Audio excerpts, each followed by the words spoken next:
Julie, welcome back to the Made Leader podcast. Glad to have you back on. Thanks, Jen. Thanks for having me back. Always. And for people who have not tuned into the prior two episodes that you've been on, do you mind just introducing yourself?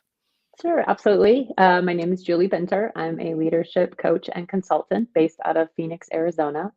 And I help leaders a lot with transitions between moving from individual contributor to leader, and then leaders who are building up in their career. I also specialize in emotional intelligence. So, all those things that leaders do on a daily basis around people skills, I help them navigate those things and be more effective. We need a lot of that. We need more of that emotional intelligence in our leaders, and we'll probably talk about that on a future episode. But today, one of the things that has been coming up that I've seen frequently is leaders of leaders, getting really frustrated with their teams because they're Mm. not showing up in the way that the leader wants them to. So some sessions are spent venting and complaining about how everyone's doing things in a way that maybe they're not so happy with. And curious if you have seen that as well. Yes, I actually hear that a lot um, from leaders that people maybe aren't doing something in the way they're supposed to, or acting the way they'd like to see them act within the team, or responding maybe quickly or appropriately. Lots of different, I would say there's lots of different things wrapped up in that for each leader. But the first thing that comes to mind is this idea of that dreaded word of expectations. Mhm. Yeah. Well, tell And me the, more. Yeah, what do you yeah, that question of what are they? So, as a leader, do you know what your expectations are and are you able to clearly define them? But then also, have you clearly communicated the expectations to your team members and both individually and as a team? And then, what process do you have in place to provide feedback? Whether it's, hey, thank you. I recognize that you were doing it. Keep doing more. Or, hey, I noticed you did this, and this is what I want to see instead. So people really understand what it looks like in real life. Because it's easy to say, this is what I want, but then to be able to help somebody operationalize it, if you will, in the everyday interactions, I think is that next step. Yeah, I like that you talk about expectations because so many times leaders don't make the is it implicit, explicit, right? They just say, like, they should know how to show up. They should know this. They should know that. So I love that to say, what do you expect out of your team? When I think of I'm curious of how you feel about behaviors because I look at it, I don't know if these are 2 separate things, right? So I think they're intertwined. But I was working with a team that said, "What behaviors do you wanna see? How do you wanna see people show up? What are the behaviors or actions that you need your team to exhibit to get your goals met?" And that was an interesting conversation to say, okay, I need them to be, I'm making this up, adaptable, right? There's so much change on right now. I need them to be adaptable or I need them to be creative or innovative to reach our goals this year. So that came to a really good discussion among the different leaders to say, oh, okay, well, what does that mean? And we got into the nitty gritty of it. And it was super helpful just to say, okay, this is how you want people to show up, just to establish it. So Mhm. how do you, I guess, differentiate between expectations and behaviors? I think behaviors are definitely a part of expectations. And the way that you were just describing it makes me think about getting clarity and getting specific. Most of the time, leaders will say, I'm not seeing what I want to see. And that clarity around what is it specifically, like you described. So, what is the behavior? So, for me, expectation is like, I want them to be more innovative, I want them to be more collaborative. Okay. So, what are the behaviors that you need and want to see that's going to tell you that they're being those things? Mm. Because each one of us has different definitions of what that might look like in your particular environment. And I think it's so important for leaders to meet people where they are and help them develop from where they are. But at the same time, it's important for leaders to say, hey, on my team, this is kind of the, I don't know, standard, status quo, foundation or expectation that I have that I want everybody to meet or get to or develop into. Does that help Yeah, a little bit? super helpful. Yeah, I've got a Okay. couple thoughts. One is that let's just say that you want your team to be innovative. There may be people on your team that don't roll in that kind of that space, right? They don't feel innovative. They don't, I think that word just puts a lot of expectations on people. And let's just say that they're more of a linear thinker, right? So Hmm. how can you think about innovation to meet them where they're at, what you just said. And I also find that some leaders are very reluctant to say, here are my expectations. And I think they Hmm. need to, just what you said. Certain standard of work. I was talking to a leader and they seemed very hesitant to say, here's what I expect. I expect a certain standard of work. And I feel like in this it is such a hard space for leaders to be in because they're trying to be listening to the employees and this and that, but then they also need to say, "No." There is a certain standard on the team, and I feel like some leaders are very hesitant to say that, and I think they need to do it more. Yeah. And I do wonder if maybe it's because they didn't ever work for a leader who was clear and didn't specify, or maybe they worked for a leader who was so incredibly clear and almost not Directive. disciplinarian, but domineering Mhm. that it almost became more of my way or the highway. And I think a lot of leaders today, because they know they have to adapt or need to adapt to each individual person, they potentially are reflecting about past experiences that they've had. And I've heard that come out of many leaders' mouths that I've coached. I don't want to be that way. They have a vision or they have an image of a leader in their mind that they don't want to be like, so they almost go to the other side and do the exact opposite that isn't necessarily going to be helpful as well.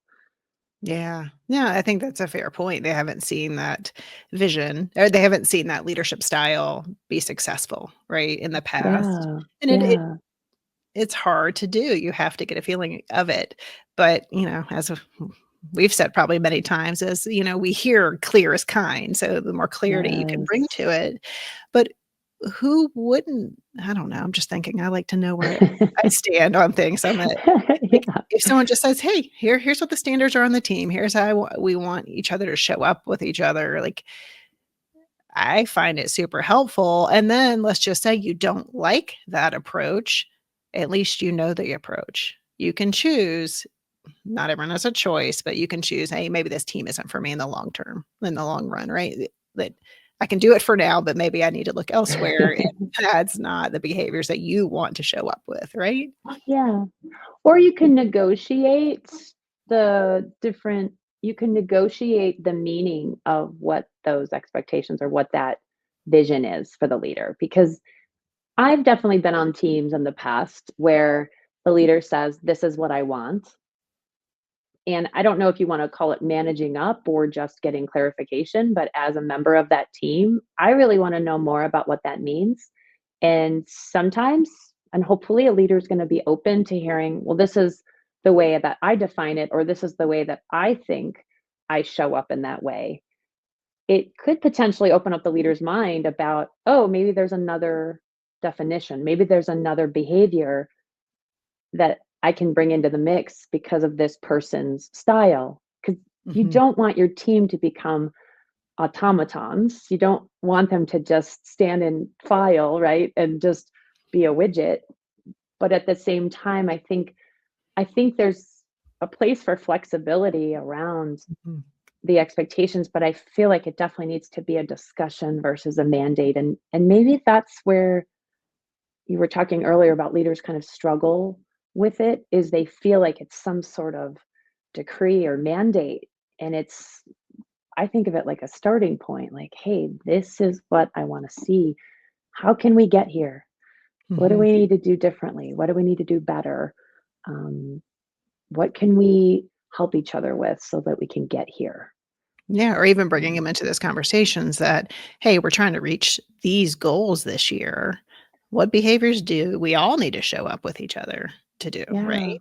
Um, yeah, because then they're saying, "Alright, so if we're trying to get here, then we need to pivot when needed." I don't know, again, making it up. But you know, I think it is helpful to say, "Here's what as a leadership team, here's what we need to do to be successful. Here's the behaviors that we need to role model mhm, first." yes, Um, and always. then right? And then help the team work with the team maybe to define it, right? So, we need to be innovative. Alright, what does that really mean? Yeah, Right? We need to be creative. You see some of these words can be vague, so I think as you said earlier, how can you define it very yeah. specifically? So And then maybe it's per project, maybe it's per initiative, maybe it is more generic or general overarching all the time. But I think at the end of the day, you know, leaders have so much on their plate and they have so many things going on and they have so many moving parts. And I'm very familiar with in my own experience and see this in a lot of leaders that I talk with is if you don't address it, it's gonna fester. And so Mhm. Mhm. if you even if okay, so say you haven't even said these are the expectations, we know that we start talking with ourselves and we say, I'm not seeing it. That's so frustrating. We have this kind of dialogue with ourselves. And that puts us in a place to have a certain perspective about individuals on the team. Mhm. Mhm. That's the leader who doesn't clarify and communicate. So then we have the leader that does clarify and communicate, but isn't able and willing to continue to talk about it. And I think this is something I've heard throughout my career is, well, I told them once. Because one of my questions I always ask is, well, how many times have you had that conversation? Mhm. And from the perspective of expectations, especially when it comes to clarifying, communicating, reinforcing, redirecting, that conversation should be going on all the time, not just a Absolutely. one and done. Yeah. Yeah, yeah, so it's stating, "Here's what I really want to see from this team. These are the behaviors because that's what's gonna get us to the goal." Have a discussion, and then it is always weaving that in, right? So, rewarding people, even if it's just, "Hey, I really loved how you collaborated on that project," but Yeah. recognize people because sometimes when I help them unpack that frustration, there are people doing great stuff. But they get Exactly. so lost in the frustration with it's usually 2 to 3 people. That's it. And Yep. then you're going, "What's so and so doing over here?" "Oh, yeah, she's great. She's doing all the things." "Have you told her that?" "No, no." Exactly. Yeah. And it's like, how can you recognize and reward in the whatever way you have access to? That's another conversation, but just giving them an email, "Thank you for doing that," and then also thinking of the systems, right? Because when we talk about we want everyone to collaborate, well, think about how many systems are set up in organizations to reward individual performance, Oh gosh, absolutely. right? Absolutely. So Yeah. thinking about what is the current reward system for the people to do the behaviors, because sometimes we're working against ourselves, right? The Yeah. system is working against us in these behaviors that we're establishing or trying to establish. Yeah. I can't remember if I said this on one of our past conversations or not, but early in my career, I had this leader who said, I'm going to keep saying the same thing until you're saying it. And then that's when I know I've been successful because we kept, saying, oh my gosh, stop saying that. He said, but you haven't implemented it or you haven't integrated it into your words. You haven't started operating from that place. And until you do, I know I'm going to have to keep talking about it because I need it to eventually come out of you and from you and in you. And Mm. I thought that was such an interesting, and if you use that model, what should happen is, and eventually what did happen on this team is that he would start to say it and we would finish his sentence. Right. And then that went into meetings and times and conversations when he wasn't there. And then that's what helped solidify the environment, the expectations, the culture of the team. but he did not stop saying it, even though he probably was bored of saying it too.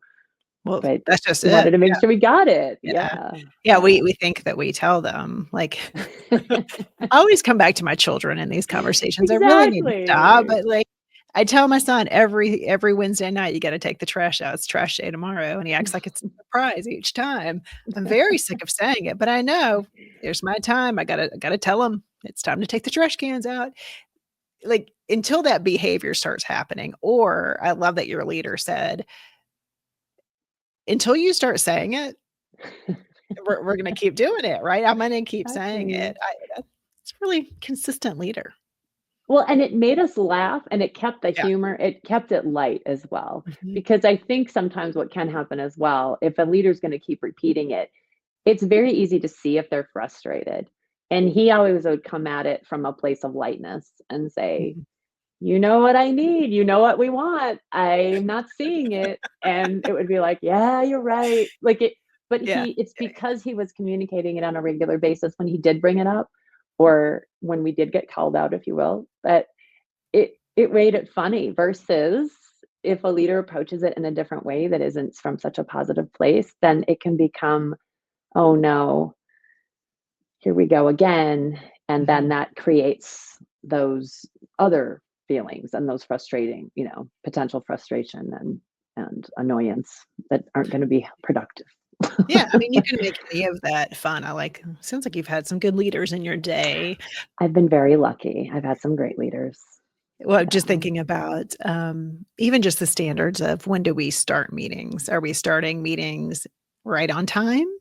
Are we starting them late? Is it acceptable to walk in 15 minutes late to a meeting, which I've seen, and Yep. not address it like it's no big deal? And Yep. maybe that's a me thing, right? Like, I find it really, bothersome for someone to come in that late to a meeting, and there's no problem, right? Of course, there's Yeah. but what if that's okay on your team, that's okay on your team. If it's not okay on your team, how can you make it fun or funny that, "Hey, the last person show up to the meeting, they have to buy breakfast," or something, right? They have to Exactly. I had a trainer once, we did a training, and Oh. he said, "If you're not back, at like, on break time, you have to sing in front of the whole group." Nobody was back Nobody late. was ever They're like, break "Hell yep, no, late, yes, Yeah. So exactly. you can make all of that stuff funny, but it's like, Um, what is it? State it. How can you get people to on board in a fun way to get them to, adopt those behaviors? Um, yeah. you know, unfortunately, I think there's also this piece of keeping people accountable when they're not following the Mhm, behaviors of and course. not and this is an area I see that it's really hard to do and keeping people accountable and not in front of the group, like you said, like, not you're not embarrassing, shaming Yeah, anyone, but reinforcing it. So it's like it's rewarding for the people who are doing it and then it's having those conversations with the people that can't seem to really get on board with yeah, the behaviors or the expectations or the guidelines that you've set. yeah. And to that, what comes up for me is to be able to check my assumptions as a leader, because most of the time, if I've said this and they're doing it anyway, Mhm. our first response is, they're doing it on purpose. They're doing it because they don't care. They're doing it because of all these reasons. To that I say, withhold judgment, withhold assumption, and ask the question. We've had Mhm. conversations about this. I'm not seeing you do it. Help me understand what's going on. What's getting in the way? Yeah. Do you need to be more clear about it? Do you need ideas on what it looks like? Is there something that is I'm doing that's preventing you from doing it? Because this needs to start happening. But again, it's a conversation versus Mhm. an accusation or an assumption. Because again, if we're operating with those assumptions on the back of our minds, we're going to start treating those people differently, and they'll be able to feel it. I And lo I love no, that you said it's getting curious, right? So it's not being mhm, accusatory. Um, it is getting very curious because you don't know what's in the way. You don't know if you've really said it as much as you've said it. You don't know if they have no idea what you're talking about or you're no, saying they're not being innovative enough. Well, yeah, they were sitting there going, I have no idea. I've seen it with a team to where, you know, leadership gets frustrated because they feel like everyone's always pushing back on their, I don't, they, if their team pushes back or questions or doesn't really understand, they see it as they're just not team players, Hmm. et cetera, to where it's like, no, they just really need to see the why. They need to understand. They need more transparency around the decision making. Yeah. Um, so they're not really being resistant. They just need to understand why we're going in this direction, which can sometimes feel to a leader like they're just not kind of going along with it, right? Yeah. And if it hasn't been explicitly communicated, at the end of the day, I always say to leaders, that's on you. You cannot assume that everyone knows what's going on in your brain Mhm. because they don't. And I can't remember again, it's like if I'm hopefully not repeating myself, but this concept of like, what are your non negotiables or what are those things as a leader that, and I would say this either what are your pet peeves or what are your like, oh my gosh, perfect world, right? And I always encourage leaders to identify those regardless of how long they've been the leader. Like it's great when you first come in to be able to say, here's some things to know about me. Your point about being late. Every team I've ever led, one of the first things I communicate when I am become the leader is saying, one thing to know about me, I hate it when people show up late to meetings. So in the event that you need to be late, Mhm.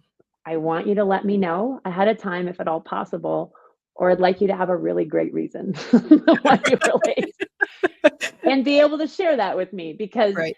that's going to help me know that you're still being respectful of that expectation, but that you're holding yourself accountable. You're taking ownership of your role. And early in my career as a leader, as I was learning the way, I would unfortunately go down into the dark side. And oh, they're late because and again had to stop myself eventually and say, hey, what held you up? What prevented you from getting here on time? Mhm. And in that question, you're basically communicating. The expectation is that if you're Mhm. late, you have a reason and that Yeah. you communicate it. So I think that's another layer to this that is important is even in how you respond to somebody not doing what you're expecting or what you've shared that is important to you is to then ask a follow-up question and really dig into the understanding behind the why they're not Mhm. doing it. Yeah, out of all Yeah. fairness. Yeah. So you got me thinking. So Yeah, non-negotiables as a leader. So one of yours is being on time to meetings. Was that a legit example that was real? that was real. Yeah, Okay. What else do yeah, you have? Give me another one because it got me thinking about mine. yeah. Let's see. I think the one of the biggest ones, because this is obviously has a huge impact on us as leaders, is when somebody's working on something and something happens that's pretty important, but they're worried about sharing that it's happened or that it's going to cause a conflict. Like, I would rather know. I At the end of the day, I don't really care why. Like if it was a mistake, it was a mistake. If it was an error, it's an error. But I'm always wondering about what could we do better next time so it doesn't happen again. But if you keep it a secret, we can't do anything about it. Mhm. So I would say that don't hide. And with a new team, it takes a while to help Yeah. people get to that place because you have no idea who they reported to before and what sharing a mistake looked like. Mhm. But that element of let's be open about how we're working and what we're working on. So in the event that some snag comes up, we're going to share that with each other and we're going to help us work through it. So it doesn't become a bigger issue or it doesn't become a crisis. Like, because the longer you keep something to your chest or inside, Mm. potentially the bigger it can get. And then maybe I'm going to hear about it from my leader versus directly from the person. And then Yeah. that's going to cause my frustration. Like, why didn't you tell me? And Right. then I'll Right. think, oh my gosh, like what's missing in our relationship that you Mhm. don't feel safe letting me know? It may not have anything to do with me. Maybe it's again their past experience. So that would be probably my second one. And now I'm trying to think of. my third. But what are yours that are coming up for We're you? gonna have the whole list. You can go into a new team. Here is my manual on all the stuff that I don't like. Exactly. Say don't Uh, have more than 3 to 5 max, because that's too no, many to remember. Then people will be tiptoeing around all right? Like, oh, day. I don't know what to do. Um, Exactly. my my 2 are like, don't come to me with a problem. Like, come with some solutions or some Mm, thought into it. And even if you're going like, I've worked through this and I really am at a loss. Cool. At least you've worked through it, but don't throw a problem in my lap without doing a little bit of critical thinking. Drives me yeah. insane. The other thing is no triangulation, no drama. You have a problem with someone, you go to Uh, that person. You have a problem with me, you come to me, fine. But the petty drama, the high school stuff that always it happens on any team. I don't care the age of the team. I don't care the I tenure know. of the team. I don't care of the seniority of the team.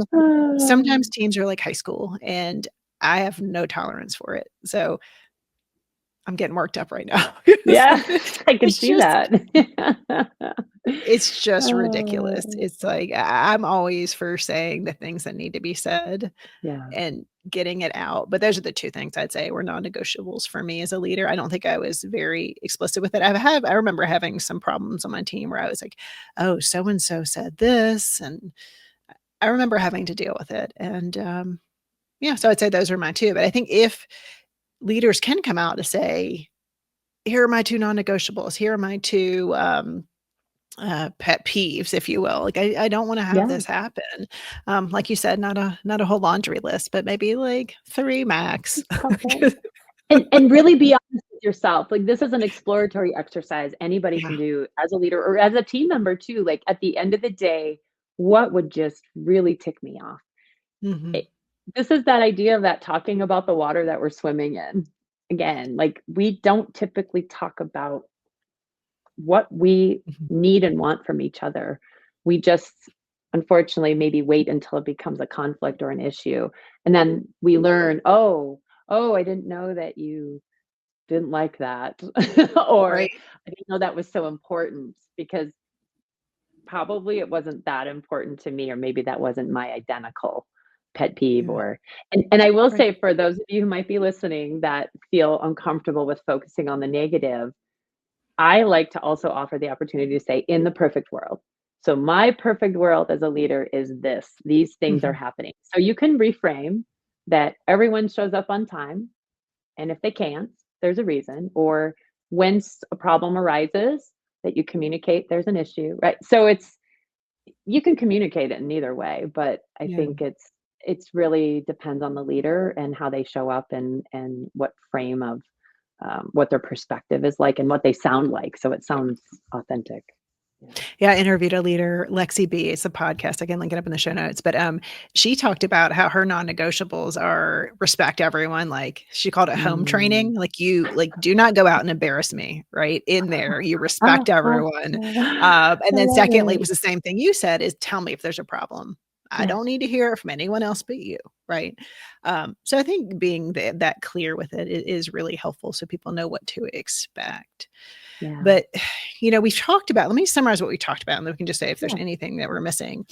One was defining behaviors and with expectations and standards, being as mhm, clear as possible there, rewarding and recognizing those behaviors that you are seeing, kind of peel back the onion a bit, get past the frustrations yep, and look at your team members who are doing good work. Um, Addressing the other behaviors that you're not so fond of in a way that is curious, yes, right? You're just yes, it's non-judgmental. You're just going, "Hey, what's going on?" And then we just talked about naming your non-negotiables, naming your in an ideal world statements. But what else? What else can help leaders get a handle on the culture of their team? And that's what we're talking about is team culture here. yeah. I think all the things we've talked about so far are very much leader driven, and maybe then the second layer or the flip side of this then is, how do you bring your team into the conversation? How do you identify and recognize what kind of styles you have on the team? Think about your needs and expectations as a leader, and then together, what is possible or what is realistic, right? Because Mhm, mhm.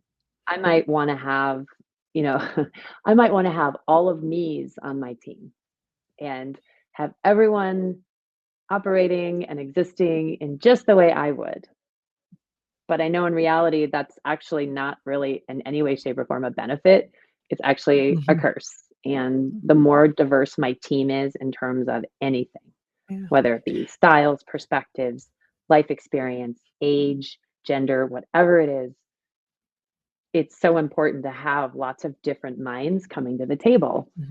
And so then as a leader, how do I bring those into the mix so that everyone feels like they can be part of our team together? Like they Mhm. feel like they can be themselves, but that they can also meet the expectations. But it's so comfortable and familiar to have people just like us on our team. I And am that's when you definitely start to get infighting, right? yeah, yeah, right? God, what an idiot. Oh. Exactly.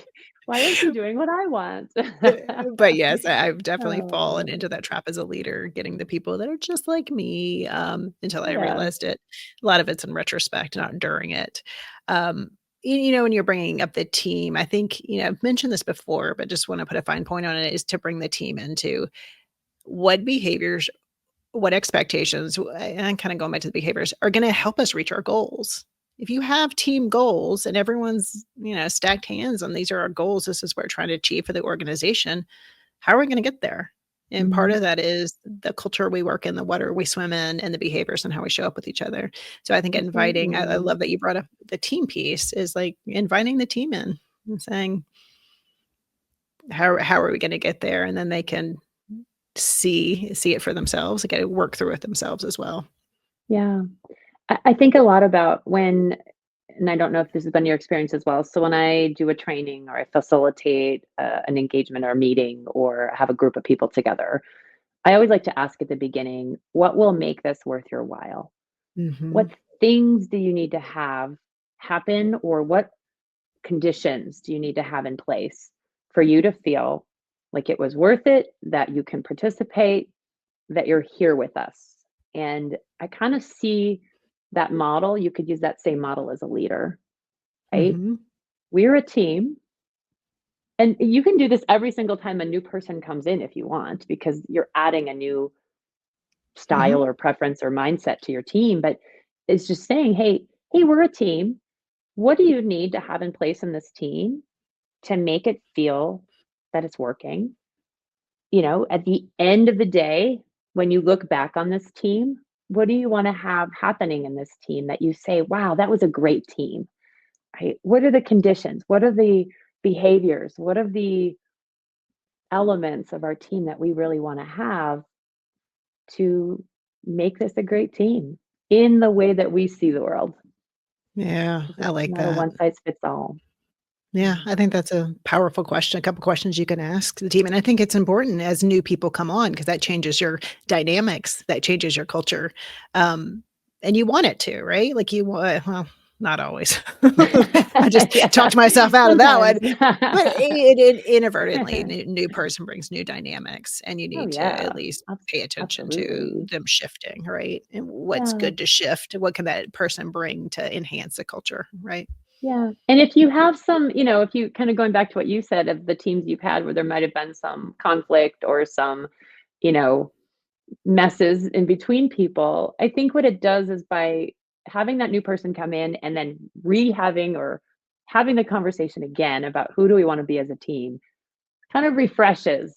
Mhm. Um, Maybe if we haven't talked about it for a while, it gives people a chance to go, "Oh, yeah, okay." And then as a leader, maybe then that's that time to revisit, like, "Hey, I'm still noticing that you have a conflict, um, that there's a conflict going on here. Like, what can we do?" So it's, Mhm. finding ways to weave in the conversation about expectations and behaviors and culture in lots of different ways so that when it's coming up again, maybe it's coming up in a more organic way, and then you can still revisit it if you still see that there's some challenges and it's not just you always harping on the person. Mhm. Hey, you're not doing it, you're not doing it, you're not doing it, versus, Yeah. hey, we've got a new team on our well, new person on our team now, and we really want to make sure that we can move forward. So what can we Mhm. do to resolve this so it doesn't Yeah. continue to be a problem? Yeah. And that person doesn't wanna run away going, "What kind of team is this?" Exactly, exactly. Because we all get that spidey sense, right? You can tell when you're in Mhm. a meeting, in a room, either online or in person, you can tell who gets along and who doesn't. People think that they hide it really well, but, you know, we just like there's so many things that we give off in our vibes and our mannerisms and our eyes and our Yeah. voice, just so many things that tell us how people really feel about each other. Which is so interesting. That's why I love being an outside observer because I have had people say, "Oh, I noticed that you look like you were not to me, but to another team member, you're getting defensive." I was like, "I didn't read that at all." Right? So it's like there's like this emotionally loaded. I was like, "Oh," I spoke Hmm. up. I was like, I'm not emotionally involved. I didn't see that. Of course, speak up if you are, but like don't so yes, people read Yeah, into it. There's just so many emotions and experiences involved in a team. Um, so being an observer, it's fun. It's a fun place to be. it is. It really is. And it's nice not to have it be in you so that you can see it, because I think what that then helps you do later if you are in a situation, you've observed the situation and you can kinda say, "Huh, I wonder if there might be something else going on here, just like in that situation I Yeah. observed." Right, right. This is It's making me think. I keep thinking I'm gonna end this, and then I yeah, think of something else. But then when you think about too, your team culture is also your reputation outside of your team, right? So it's like, how does your team go into the organization and mhm, represent you all as a team, right? So, um, I think it's important to just observe and say, what does our team look like when we get together? But also, what's our reputation out in the organization? And yeah, what are the behaviors that people are seeing, right? And is that how you want your team represented out yeah. there? So, And if it's not, what do we want them to see and how can we get there? I think, again, creating that together is so important. It's not just a directive from the leader. no, Um, yeah. I mean, yeah. yeah, because hopefully as a team, you don't want to be seen in a negative light in the organization. I mean, that won't get you anywhere. It's not helpful. Probably won't be as productive. Nobody wants to work with you. They see you coming and they're like, "Oh, no." Right. Versus you wanna be that team where people go, "I love working with that team. I can't wait to have to work with that team," right? Right, and I think that can be Yeah, missed, when we're talking about this, just as you meet as a team or you're working together as a team, it's like your team is working with other people, so just keeping that in mind, asking around, right? You can usually people yeah, will come to you if you have a good peer relationship, right? People will yes, come to you and be like, "Hey, this happened," right? yeah. Um, alright, I'm going down a rabbit hole, so I'm gonna pull myself back in. All right, but that's a great call out. I think that's, again, if your team is maybe struggling with that internal dynamic, maybe that's a potential avenue to try as a leader is to say, well, let's talk about what our team looks like to everybody else. How do we show up? How do they see us? Maybe ask some peers, right? Mhm, What does it seem like our team is giving off? I love that idea because it's another angle and it's a little bit more, maybe there's a little bit more stake in the game because mhm. if you do want to get things accomplished in the organization, you do need people to see you in a good light. So, Well, yeah, that was really important when I worked in, an insurance company because I worked in different areas while I was there in my 8 years, but one, I was in, healthcare, and we had worked very hand in hand with sales, right? So, it was very important to my boss that sales was like, "Yes, bring them out in front of clients," not like, "No, no, we're good," right? yeah, But that came exactly. I mean, that was really important to her, so, depending on what role you play, I mean, you're probably not gonna be sitting there by yourself not talking to anyone. So, Right. whether it's client facing or just internal facing your internal stakeholders, it makes a Yeah, difference. So, pay absolutely. attention. Yeah, Alright, Julie, did we miss bring it there. anything? Do we I need to don't land the think plane? so, but I mean, hopefully people have a chance to pose additional questions after they've watched it and let us know if there's anything else that they have done or they have used or they have questions about. Always interested to learn more and hear from folks. Yes, so if there So, are any questions, this is gonna be on YouTube. put it down there, or if you have tips, because I think we can learn so much from other leaders and what they are doing and some Absolutely. practices that have worked with them for them. So, Yeah. Julie, thanks so much for your time. I You bet. appreciate It's it. so great to be here again. It's always good to chat with you. Until next time. Okay.